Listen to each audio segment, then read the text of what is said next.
প্রিয় বন্ধু আমার আপনার রাসূল কেমন মানুষ ছিলেন? রাসূলের আদর্শ যদি একটা একটা করে বলা হয়, তা কিয়ামত পর্যন্ত যদি আমার মতো গুনাহগারের হায়াত দেওয়া হয়, তারপরেও রাসূলের আদর্শ বলে শেষ করা যাবে না। যার জন্য রাসূলের সংস্পর্শে যারা এসেছেন তারা সোনার মানুষে পরিণত হয়ে গেছে। রাসূলের সংস্পর্শে যারা এসেছেন পৃথিবীর ইতিহাসে, বিশ্বের ইতিহাসে স্বর্ণাক্ষরে তাদের নামটা লেখা হয়ে গেছে। বলেন সুবহানাল্লাহ। আল্লাহ রাসূলের সংস্পর্শে এসেছিলেন মা খাদিজাতুল কুবরা রাদিয়াল্লাহু তাআলা আনহা। শুনেছেন তো নাকি? মা খাদিজাতুল কুবরা রাদিয়াল্লাহু তাআলা আনহা বয়স তখন 40। কত? 40। আল্লাহ রাসূলের বয়স হলো 25। কত? 25। ভালো করে শুনেন, মা খাদিজাতুল কুবরা ইতিমধ্যে দুটো স্বামী হারিয়েছেন। কটা? দুটো। প্রথম স্বামী, একটা সন্তান যখন পৃথিবীর বুকে ভূমিষ্ঠ হলো, মা খাদিজাতুল কুবরা আনন্দে মুখরিত হয়ে গেলেন।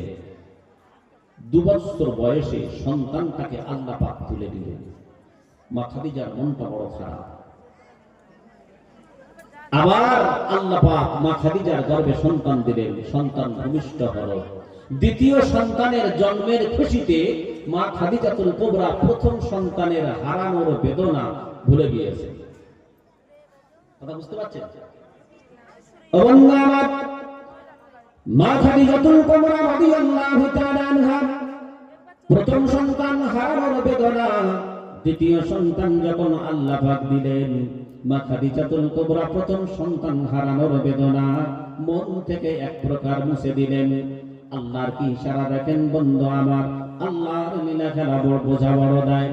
আল্লাহর কি ইশারা, কিছুদিনের মধ্যে আল্লাহ পাক মা খাদিজাতুল কুবরার দ্বিতীয় সন্তানকে আল্লাহ পাক দুনিয়ার বুক থেকে তুলে নিলেন। ও বন্ধু আমার, আল্লাহর কি ইশারা দেখেন, কিছুদিন পর মা খাদিজাতুল কুবরা রাদিয়াল্লাহু তাআলা আনহা দুই স্বামী স্ত্রী সংসার জীবনে একত্রিত বসবাস করছেন। আল্লাহ পাকের ইশারা, স্বামীকে আল্লাহ পাক প্রথম স্বামীকে মা খাদিজার কাছ থেকে চিরদিনের মতো দুনিয়া ছাড়িয়ে দিলেন। অর্থাৎ আল্লাহ পাক ডাক দিলেন, প্রথম স্বামীকে আল্লাহ পাক তুলে নিলেন। যখন মা খাদিজাতুল কুবরার প্রথম স্বামী চলে গেল, খাদিজার মনটা বড় খারাপ। নাকি আনন্দিত হবে? আনন্দিত হবে না দুঃখিত হবে? মনটা বড় খারাপ। মা খাদিজাতুল কুবরা রাদিয়াল্লাহু তাআলা আনহার আব্বাজান, কেউ কেউ বলেছেন নাম হলো খালিদ, কেউ কেউ বলেছেন খুয়াইলিদ। যাই হোক, নামে আমি যাচ্ছি না বন্ধু আমার। মা খাদিজার আব্বাজান কন্যার বাড়িতে চলে গেলেন। যাওয়ার পর কন্যাকে সান্ত্বনা দিচ্ছেন, ও মা খাদিজা শুনে নাও, আমি তোমার আব্বাজান, যতদিন দুনিয়ার বুকে বেঁচে আছি তোমার কোনো সমস্যা নাই। আমি তোমাকে প্রথম স্বামী থেকে দ্বিতীয় উত্তম স্বামী থেকে বিবাহ দেব। ও খাদিজা, টেনশন নিও না, চিন্তা নিও না, আমি তোমার আব্বাজান এখনো পর্যন্ত বেঁচে আছি। আল্লাহর কি ইশারা বন্ধু আমার, মা খাদিজার আব্বাজান বন্ধু আমার মা খাদিজার বাড়িতে বলল, দেখো আমার মেয়ে এখনো পর্যন্ত রূপবতী এবং যুবতী, যদি স্বামী নেই শ্বশুর বাড়িতে থাকে হতে পারে কোনো ক্ষতি। বলে ঠিকই বলেছেন, কি বলতে চান? খাদিজার আব্বাজান বলেন, আমি আমার কন্যাকে আমার বাড়িতে নিয়ে যেতে চাই। অর্থাৎ আমার কন্যার যা সম্পত্তি ভাগ ভাই, আমার কন্যার সম্পত্তিটা দিয়ে দেন, আমি আমার কন্যাকে আমার বাড়িতে রাখবো। মা খাদিজার আব্বাজান খাদিজাকে সঙ্গে নিয়ে নিজের বাড়িতে অবস্থান করছেন। খাদিজার মনটা বড় খারাপ। খাদিজার আব্বাজান বলেন, ও মা খাদিজা শুনে নাও, তুমি কোনো টেনশন করো না, আমি তোমার আব্বাজান দ্বিতীয় বিবাহের ব্যবস্থা করব, প্রথম স্বামীর থেকে 1000 গুণে ভালো হবে। আরবের জামানায় তখন টাকা পয়সা থাকলে, শুধু টাকা পয়সা নয়, 2, 3, 4 পর্যন্ত বিবাহ কোনো অসুবিধা ছিল না, কোনো অসুবিধা ছিল না। খাদিজার আব্বাজান কি করছেন, দেখতে দেখতে পাত্র দেখতে দেখতে একটা সুন্দর রূপবান পাত্র এবং সব থেকে ধনী ব্যক্তিকে পেয়ে গেলেন। তার নাম হলো আতিক। কি নাম বললাম? আতিক। আতিক ছিল অগ্নি পূজক। আল্লাহর লীলা খেলাটা দেখেন। আতিক ছিলেন কি? আগুন পূজা করত। আতিকের মা বাবা নাই পৃথিবীর বুকে, একমাত্র একা, ভাইও নাই বোনও নাই, প্রচুর সম্পদের মালিক। আতিককে যখন প্রস্তাব দেওয়া হলো, আতিক বলল, সোনায় সোহাগা, খাদিজা তো একজন রূপবতী গুণবতী মহিলা, আমি শুনেছি, আমি খাদিজার সঙ্গে বিবাহ করতে রাজি। জোরে হবে না সুবহানাল্লাহ? অবঙ্গ আমার খাদিজার আব্বাজান বলেন, ওরা খাদিজা, তুমি টেনশন নিও না, আমি তোমার জন্য দ্বিতীয় পাত্রের ব্যবস্থা করছি। আল্লাহ পাক দিলেন, আল্লাহর বান্দার নাম হলো আতিক। আতিকের সঙ্গে বিবাহ হয়ে গেল। দ্বিতীয়বার যখন খাদিজার বিবাহ হয়ে গেল, প্রথম স্বামীর শোকটা অনেক ভুলে গিয়েছেন। কিন্তু বন্ধু আমার দেখেন, আল্লাহর লীলা খেলা দেখেন। কিছুদিনের ভিতরে মা খাদিজাতুল কুবরা রাদিয়াল্লাহু তাআলা আনহা এই দ্বিতীয় স্বামী আতিককে হারিয়ে ফেললেন। যে দ্বিতীয় স্বামীটা ইন্তেকাল করে গেল, এলাকার মহিলারা এইবার বলতে লেগেছে, মা খাদিজা যে বাড়িতে যায় স্বামীর মাথা খায়। আসলে কি তাই? আসলে কি তাই? হায়াত মউতের মালিক কে? হায়াত মউতের মালিক আমার। এ মহরণ আসিবে কখন কেউ তো জানে না, এ মহরণ আসিবে কখন কেউ তো জানে না। হবে হবে, হ্যাঁ, গজল শুধু হবে বন্ধু আমার। তাহলে হায়াত মউতের মালিকটাকে আল্লাহ সুবহানাহু তাআলা। কিন্তু এলাকার মহিলারা বেশিরভাগ বলতে লেগেছে, মা খাদিজা যে বাড়িতে যায় স্বামীর মাথা খায়। বলেন, খাদিজার মনের দুঃখটা বাড়বে না কমবে? বাড়বে না? খাদিজার মনটা ভেঙে টুকরো টুকরো হয়ে যাচ্ছে। বন্ধু আমার, খাদিজার আব্বাজান চলে গেলেন। ও আমার কন্যা খাদিজা, তুমি শুনে নাও, আমি তোমার আব্বাজান এখনো পর্যন্ত বেঁচে আছি, কোনো অসুবিধা নাই। আমি তোমাকে আবার তৃতীয়বারের জন্য পাত্র দেখব বিবাহের জন্য। ও মা খাদিজা, তুমি কোনো টেনশন নিও না, আমি তোমার আব্বাজান এখনো বেঁচে আছি। প্রিয় বন্ধু আমার, মা খাদিজাতুল কুবরাকে, মা খাদিজার আব্বাজান দ্বিতীয় স্বামীর সম্পদ নিয়ে বাপের বাড়িতে অবস্থান করছেন। মা খাদিজা প্রথম স্বামীর অর্থ, দ্বিতীয় স্বামীর অর্থ একত্রিত হয়ে গেল। খাদিজার তাহলে একটু অর্থ এলো কি এলো না? হ্যাঁ, দিন প্রচারের জন্য আল্লাহ পাক সিস্টেমটাও করেছেন। দেখেন, টাকার প্রয়োজন আছে, আছে না? না, আমি সেই দক্ষিণ 24 পরগনা থেকে এসেছি, দক্ষিণ দিনাজপুর। আচ্ছা, যদি বলেন হুজুর এ তো দিনের ব্যবসা, কোনো অসুবিধা নাই, আপনি একটু দিনের খাতিরে, কোরআনের খাতিরে একটু এই ফ্রি চলে যান, অসুবিধা নাই। আমি এই পেট্রোল পাম্পে যাবো, একটা 4 চাকা নিয়ে ঢুকবো, দেখো দিনের খাতিরে তোমার একটু দোয়া করে দিচ্ছি, 10 লিটার পেট্রোল নাও। দেবে তো? দেবে না? টাকার প্রয়োজন আছে না? নাই। প্রিয় বন্ধু আমার, আল্লাহর লীলা খেলা দেখেন। মা খাদিজাতুল কুবরা রাদিয়াল্লাহু তাআলা আনহা দুইটা স্বামী হারানোর পর দুই স্বামীর সম্পত্তি নিয়ে বাপের বাড়িতে অবস্থান করছেন। আল্লাহ পাক রব্বুল আলামিন বন্ধু আবার তার লীলা খেলা বোঝা বড় দায়। খাদিজার আব্বাজান বলেন, ও খাদিজা, আমি তোমার জন্য তৃতীয় পাত্রের ব্যবস্থা করব। খাদিজা বলেন, আব্বাজান, আমি আর বিবাহের পিঁড়িতে বসতে চাই না, তুমি আমার জন্য আর পাত্র দেখবে না। মা খাদিজার আব্বাজান ভাবছেন, মেয়ের মনটা বড় খারাপ, এখন একটু সান্ত্বনা দিই, তারপর কিছুদিন পর তৃতীয় বিবাহ দেব। আল্লাহর কি ইশারা দেখেন।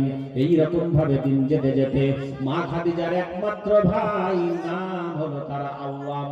কি নাম? মা খাদিজার একমাত্র ভাই, নাম হলো তার আওয়াম। খাদিজা যখন বাপের বাড়িতে অবস্থান করছেন, আমার আল্লাহ বলেন, ওরে দুনিয়ার মানুষ, তোমরা শুনে নাও, আমি খাদিজার একমাত্র ভাইকে দুনিয়ার বুক থেকে তুলে নেব, আর রাখবো না। আল্লাহ পাক খাদিজার একমাত্র ভাইকে দুনিয়ার বুক থেকে তুলে নিলেন যখন, এলাকার মহিলারা এবার বলতে শুরু করেছে, খাদিজা যে বাড়িতে যায় পুরুষের মাথা খায়। যে বাড়িতে যায় পুরুষের মাথা খায়। এইবার তো আর ভাইকে স্বামী বলতে পারে না, মহিলারা একটু ঘুরিয়ে দিয়েছে। মা বোনেরা এদের যা সোলা বলা, এখানকার মা বোনদের কথা বলছি না, একটু ঘুরিয়ে দিয়েছে। প্রিয় বন্ধু আমার, খাদিজার মনটা ভেঙে চলছে। আমাকে সকলে মিলে বদনাম করে আমি নাকি যে বাড়িতে যাই পুরুষের মাথা খাই। না না, আমি আর বিবাহ করব না। খাদিজার আব্বাজান বলেন, ও মা খাদিজা শুনে নাও, আমি তোমার আব্বাজান এখনো বেঁচে আছি, বেঁচে থাকতে থাকতে তোমাকে তৃতীয় স্বামীর হাতে তুলে দিতে চাই। খাদিজা বলেন, আব্বাজান আমি আর তৃতীয়বার বিবাহের পিড়িতে বসতে চাই না।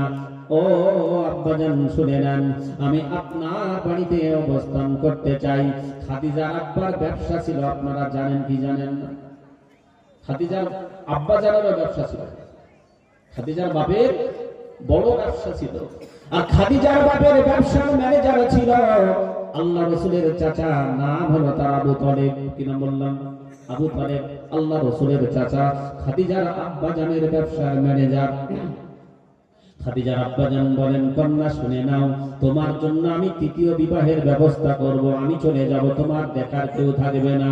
খাদিজা বলেন, আব্বাজান, ও আব্বাজান, আমি আর তৃতীয়বার বিবাহের পিড়িতে বসতে চাই না, আপনার বাড়িতে আমি আমার জীবনটা কাটিয়ে দিতে চাই। খাদিজার আব্বাজান বলেন, ঠিক আছে মেয়ে, একটু শান্ত হোক, কিছুদিন পরে আবার তৃতীয় বিবাহের ব্যবস্থা করব। আল্লাহর কি ইশারা বন্ধু আমার, কিছুদিন যেতে না যেতে মা খাদিজার আব্বাজান একমাত্র সন্তান হারানোর বেদনায় খাদিজার আব্বাজান দুনিয়ার বুক থেকে বিদায় নিয়ে চলে গেলে। আচ্ছা, গ্রামের মেয়েরা এবার বেশি বলবে না কম বলবে? বেশি বলবে না? দেখছি, বলেছিলাম না, খাদিজা যে বাড়ি যায় পুরুষের মাথা খায়। ভাইয়েরও খেয়েছে, বাপটা একা ছিল, তারও খেয়ে বসে আছে। মা খাদিজাতুল কুবরা বাড়ি থেকে আর বের হয় না, মনটা খারাপ, বাড়িতে অবস্থান করছেন। আর চাচা আবু তালেবকে ডেকেছেন, চাচা যান, আপনি একটু ব্যবসা দেখাশোনা করেন, আমি আর বাড়ি থেকে বাইরে বের হব না। এটা চলবে না? ধরি তো ফের চলবে? আওয়াজ দেখতে? আচ্ছা, কারা কারা চলবে একটু হাত তোলেন তো দেখি। তাকবীর, নারায়ে তাকবীর। ওরে আল্লাহ, সকলে যদি চালাতে চান আগে আগে আসেন, দিকে আমার দিকে একটু আগে আসেন, যারা পিছনে আসেন, যারা পিছনে আছেন একটু আগে আসেন। যদি শিকড় চলে যায় নিচের দিকে তাহলে আসতে হবে না, কারণ শিকড় নিচের দিকে ধরলে উঠতে পারবে না। একটু আগে আসেন, আগে আসেন। এই গাছ যদি শিকড় নিচের দিকে যায় উঠতে পারবে? সত্যি পারবে? আমি সেটাই বললাম, অন্য কিছু না। আসেন আসেন, একটু আগে আসেন।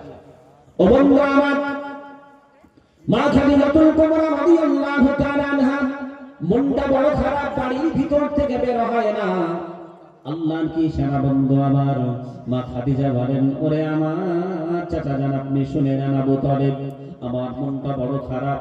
আব্বাজানের ব্যবসার একটা টাকা আছে, আমারও প্রথম স্বামীর একটা অর্থ আছে, দ্বিতীয় স্বামীর একটা অর্থ আছে। আমি একমাত্র খাদিজা, আমার আব্বাজানের সমস্ত সম্পত্তির মালিক হয়ে গেলাম আমি। এখন সমস্ত সম্পত্তি আমি পেয়ে এই টাকা পয়সা ব্যবসা বাণিজ্যের মধ্যে কাজে লাগাতে চাই। ও চাচা যান, আপনি শুনে নেন, আপনার তো বয়স হয়ে গিয়েছে। কাকে বলছে? আবু তালেবকে বলছে, আপনার বয়স হয়ে গিয়েছে, আপনি কখন চলে যাবেন কেউ জানে না। আমি খাদিজা, আমার মনটা বড় খারাপ, ব্যবসার হাল দেখাশোনা করা ধরার মতো আমার ক্ষমতা নাই। ও চাচা যান, আপনি বেঁচে থাকতে থাকতে আমি একটা বিশ্বস্ত যুবক ম্যানেজার চাই, যার হাতে আমি সম্পূর্ণ ব্যবসার দায়িত্ব ছেড়ে দিয়ে, এই বিজনেসের দায়িত্ব ছেড়ে দিয়ে আমি খাদিজা একটু নিজের বাড়িতে আরামে অবস্থান করতে চাই। যেই বলেছেন যে একটা বিশ্বস্ত ম্যানেজার চাই, আপনি বেঁচে থাকতে থাকতে অন্তত আমি তার হাতে সমস্ত দায়িত্ব তুলে দেব। আমি খাদিজা, আমার মনটা খারাপ, আমি আর ব্যবসা বাণিজ্যে ধ্যান দিতে পারছি না, আমি বাড়িতে অবস্থান করব। সঙ্গে সঙ্গে চাচা আবু তালেব বলছে, বলে মা খাদিজা, একজনের কথা বলবো, আমি দেখে রেখেছি। বলে কে? বলে নাম হলো মুহাম্মদ সাল্লাল্লাহু আলাইহি ওয়াসাল্লাম। মা খাদিজা বলছেন, চাচা যান, মানুষটার নাম শুনেছি, বড় ভালো মানুষ, কিন্তু চোখে দেখি না, চোখে দেখি না। ঠিক আছে চাচা যান, আপনি বলছেন যখন, ব্যবসা বাণিজ্যের কেমন এক্সপেরিয়েন্স, অভিজ্ঞতা, আমি একটু পরীক্ষা করে দেখব। কারণ মা খাদিজা তো পুরনো ব্যবসায়ী নাকি, বাপের ব্যবসা, এদিকে দুই স্বামীর অর্থ। খাদিজা একরকম পুরনো ব্যবসায়ী হয়ে গিয়েছে, বলছেন একটু ব্যবসা কেমন অভিজ্ঞতা এক্সপিরিয়েন্স আমি একটু দেখবো, ইন্টারভিউ নেব। নেবে না বাবজি? নেওয়া দরকার তো নাকি? হ্যাঁ গো, কাজের যদি এক্সপিরিয়েন্স না থাকে সে কাজ করতে পারবে? ওই রকম ভাবে আমরা যে কাজ করি না কেন সে কাজটা জানা দরকার নাকি? আমি আপনি নামাজ পড়ছি, নামাজটা শিখেছি নাকি? বাপদাদারা যেমন ওই পশ্চিম দিকে হোঁচট খেয়েছে ওই রকম আমরাও হোঁচট খাচ্ছি। নামাজটা শেখার প্রয়োজন আছে না নাই? আছে। নামাজ পড়তে গেলে কোরআন লাগবে কি লাগবে না? লাগবে তো। বয়স্ক বাবাজিদের জন্য, চাচাদিদের জন্য একটা টিপস বলে যাব। আমি বলেছিলাম কিছু পাবেন, এটা একটা টিপস। কি? পা দুটো যদি বাড়িয়ে দেন, পা দুটো ধরে বলছে আপনাদেরকে, চায়ের দোকানে এখানে ওখানে গল্প গুজবে আড্ডা দেবেন না। এদিকে চায়ের দোকানে আড্ডা দেয়? আরে চায়ের দোকানে যাবে বয়স্ক বাবাজিরা, এর আগে ওই চা পান করতে করতে পেপারের কাগজটা নেবে। পেপারের কাগজ এদিকে আসে তো, ওই যে পেপারের কাগজ নেবে, হাসিনা সে বাংলাদেশ ছেড়ে পালিয়ে এসছে, এই ডোনাল্ড ট্রাম্প হেরে গেছে, কি হয়েছে? বরবাদের আগুন লেগেছে। ও চাচাজি, তোমার কবরে আগুন লেগেছে, তুমি সেটা খবর রাখো না?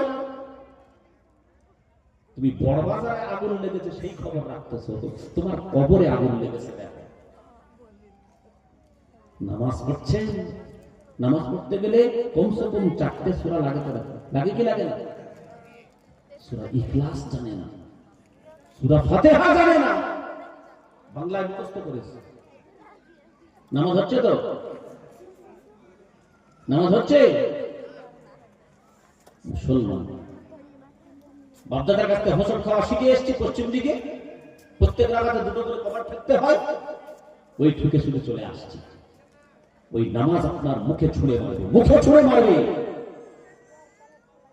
প্রিয় বন্ধু আমার, যারা বয়স্ক আছেন এদের জন্য একটু অনুরোধ করে যাব, কি করবেন?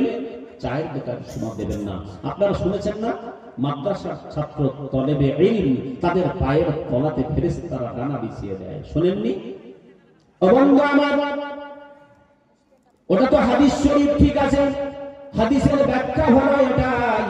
শুধু মাদ্রাসার ছাত্ররা তলেবে ইলম নয়, আমি আপনাদেরকে বলে যাই, যারা বয়স্ক বাবাজি রয়েছেন, চাচাজি রয়েছেন, যারা এবার কবরে পা দিয়ে ঝুলছেন, বন্ধু আমার, তাদেরকে বলে যাই, আপনারা সময় অপচয় করবেন না। আপনারা শুনেছেন মাদ্রাসার তলেবে ইলমের পায়ের নিচে ফেরেশতারা ডানা দেয়। আমি সানোয়ার বলে গেলাম, এই বয়স্ক বাবাজিরা যদি কোরআন শিক্ষা করার জন্য, বয়স্ক বাবাজিরা যদি নামাজের জন্য কমসে কম 4টে সূরা ঠিক করার জন্য, বেশি সূরা ঠিক করতে হবে না, এই বয়স আপনার আর হবে না বন্ধু আমার, কমসে কম 4টে সূরা আপনি সহি করে নেন। মাদ্রাসার বা মসজিদের ইমাম সাহেবের কাছে যাবেন, মাদ্রাসার কোন শিক্ষকের কাছে যাবেন, আপনার যে কটা সূরা মুখস্থ আছে একটু শোনাবেন, হুজুর আমার সূরাটা একটু ঠিক করে দেন, কোথায় ভুল আছে। আপনি এক একটা সূরা 1 মাস ধরে শিখতে থাকেন, অসুবিধা নাই। আল্লাহর কসম করে বলি, আপনি কোরআন শেখার জন্য, ওই 4টে সূরা শেখার জন্য আপনি যদি মাদ্রাসার হুজুরদের কাছে একটু সময় দেন, মসজিদের ইমাম সাহেবের কাছে একটু সময় দেন, আপনার নামটা তলেবে ইলমের খাতায় উঠে যাবে। এই মাদ্রাসার ছাত্রদের যা মর্যাদা, আপনার সেই একই মর্যাদায় শামিল হয়ে যাবে। যদি কেউ কাটতে পারেন আসেন, আসেন আসেন। আপনি কি নামাজ শেখার জন্য কোরআনটা শিখবেন, মাদ্রাসার শিক্ষকদের কাছে হোক, মসজিদের ইমাম সাহেবের কাছে হোক, আপনি কোরআনটা শিখতে যাবেন, ওই 4টে সূরা শুদ্ধ করতে যাবেন, আপনিও তলেবে ইলম। ওই অবস্থায় যদি আপনি ইন্তেকাল করেন, শিখতে শিখতে যদি ইন্তেকাল করেন, আল্লাহকে সাক্ষ্য রেখে বলি বন্ধু আমার, আপনার নামটা তলেবে ইলমের খাতায় উঠে যাবে। জোরে বলেন সুবহানাল্লাহ। শেখা যাবে 4টে সূরা কোন সময়। যারা বয়স্ক বাবা, চায়ের দোকানে আড্ডা দেবেন না, 4টে সূরা শুদ্ধ করে দেন, যেটা নামাজে লাগে। শিখবো ইনশাআল্লাহ। নইলে নামাজটাকে আপনার মুখে ছুঁড়ে মারা হবে। আসেন বন্ধু আমার, তাহলে খাদিজাতুল কুবরা রাদিয়াল্লাহু তাআলা আনহা কি বললেন? একটু পরীক্ষা কি করবেন? একটু পরীক্ষা নেবেন। পরীক্ষার সিস্টেম চালু করেছেন কে? আল্লাহ। বলেছিলাম দলিল দেব, যদি বলেন দলিল, দলিল হলো কোরআন। আল্লাহ রাব্বুল আলামিন বলেন وَلَنَبْلُوَنَّكُمْ بِشَيْءٍ مِّنَ الْخَوْفِ وَالْجُوعِ وَنَقْصٍ مِّنَ الْأَمْوَالِ وَالْأَنفُسِ وَالثَّمَرَاتِ وَبَشِّرِ الصَّابِرِينَ। জোরে বলেন আল্লাহু আকবার। কোরআন শরীফের পারা নাম্বার 2, সূরার নাম সূরাতুল বাকারা, আয়াত নাম্বার 155, 155 নম্বর আয়াতের ভিতরে আল্লাহ রাব্বুল আলামিন বলেন ওয়ালানাবলুওয়ান্নাকুম। ও বন্ধু আমার, আলেম সমাজ পরিষ্কার বুঝতে পারছেন, আমি আপনাদের ব্রেন মগজ ধোলাই করার জন্য একটু ভেঙে বোঝানোর চেষ্টা করছি। আল্লাহ পাক যেটা বলছেন ভালো করে শুনেন, ওয়ালানাবলুওয়ান্নাকুম ওয়ালানাবলুওয়ান্নাকুম ওয়ালানাবলুওয়ান্নাকুম ওয়ালানাবলুওয়ান্নাকুম। কিছু বুঝতে পারলেন? ডিফারেন্স কিছু বুঝতে পারছেন কি? মাথার মধ্যে টাওয়ার উড়ে যাচ্ছে, বুঝবো কি? আমি দুই রকম পড়লাম, একটা আয়াত 2 রকম পড়লাম। আসমান আর জমিন ডিফারেন্স হয়ে গেল, ডিফারেন্স। কিছুই বুঝতে পারলেন না আপনারা। এজন্য অনুরোধ করছি, এখনো পর্যন্ত যারা কোরআন থেকে দূরে সরে, বয়স্ক বাবাজিদের জন্য 4টে সূরা মুখস্থ, বেশি না 4টে। আর সন্তানকে যা করছেন দুনিয়ার শিক্ষা, সন্তানকে অন্তত কোরআন ওয়ালা বানাবো ইনশাআল্লাহ। নাহলে কেমন ডিফারেন্স দেখেন, ওই জন্য তুলেছি তো আমি। আল্লাহ রাব্বুল আলামিন বলেন ওয়ালানাবলুওয়ান্নাকুম। ও বন্ধু, এই শব্দটার অর্থ ভালো করে শোনেন। এই শব্দের প্রথমে আল্লাহ পাক একটা অক্ষর এনেছেন লাম। আরবি গ্রামাটিক্যাল অনুযায়ী বলা হয় লামে তাকিদ। কথার মজবুতি আনার জন্য আল্লাহ পাক বলছেন এর মানে হলো অবশ্যই। আসল শব্দ হলো না বলুয়া। এই শব্দের শেষে আল্লাহ পাক এনেছেন নুনে সাকিলা। আরবি গ্রামার অনুযায়ী এটাও কথার মজবুতি বোঝানোর জন্য বলা হয়। অর্থাৎ আল্লাহ পাক একটা শব্দের প্রথমে এবং শেষে 2টি অক্ষর এনে কথার মজবুতি এনেছেন। এর বাংলা অর্থ হলো অবশ্যই, অবশ্যই করে আমি আল্লাহ তোমাদেরকে পরীক্ষা করব। এর আরবি হলো ওয়ালানাবলুওয়ান্নাকুম। কিন্তু আপনি যদি ভরে ফেলেন ওয়ালানাবলুওয়ান্নাকুম, বড় বুঝতে পারলাম না। আসল যদি লামে একটু টান দিয়ে ফেলেন ওয়ালানাবলুওয়ান্নাকুম, তার মানে হয়ে যাবে অবশ্যই করে আমি আল্লাহ তোমাদের পরীক্ষা করব না। বুঝতে পারছেন কিছু? আরেকটু সহজ করে বোঝাই, আরেকটু সহজ করে বোঝাই। সকলে বলেন আমাদের কালেমা কি? লা ইলাহা ইল্লাল্লাহ নাকি? লা ইলাহা ইল্লাল্লাহ নাকি? ও বন্ধু আমার, এটা সকলে জানি, ওই জন্য একটু সরল করে বোঝাচ্ছি। আমাদের কালেমা হলো লা ইলাহা ইল্লাল্লাহ। নেই কোনো মাবুদ আল্লাহ ছাড়া, নেই কোনো মাবুদ আল্লাহ ছাড়া। এই নেই কোনো মাবুদ তার আরবি হলো লা লা লা। একটু টান দিয়ে পড়লে তবে হবে কোনো মাবুদ নাই লা। আর যদি টান না দেন বন্ধু আমার, লা ইলাহা ইল্লাল্লাহ, লা ইলাহা ইল্লাল্লাহ, তার মানে আল্লাহ ছাড়া মাবুদ আছে। এটা বুঝেন তো? ঠিক তদ্রুপ বন্ধু আমার, এই রকম ভাবে কোরআনের অনেক জায়গায় রয়েছে সামান্য টানটনের কারণে আমার আপনার আসমান জমিন মানে ডিফারেন্স হয়ে যাবে। আর কোরআনের ওই জায়গা থেকে নামাজে যদি পড়া হয়, আল্লাহ নামাজটা নেবে না, মুখে ছুঁড়ে মারবে। বলেন বলেন, আমি বলি না, আপনারাই বলছেন। তার শিক্ষার প্রয়োজন আছে না? না আছে, আছে, শিক্ষার প্রয়োজন আছে। এই জন্য অনুরোধ করে গেলাম, কোরআন ওয়ালা সন্তান বানা, কোরআন ওয়ালা সন্তান বানা।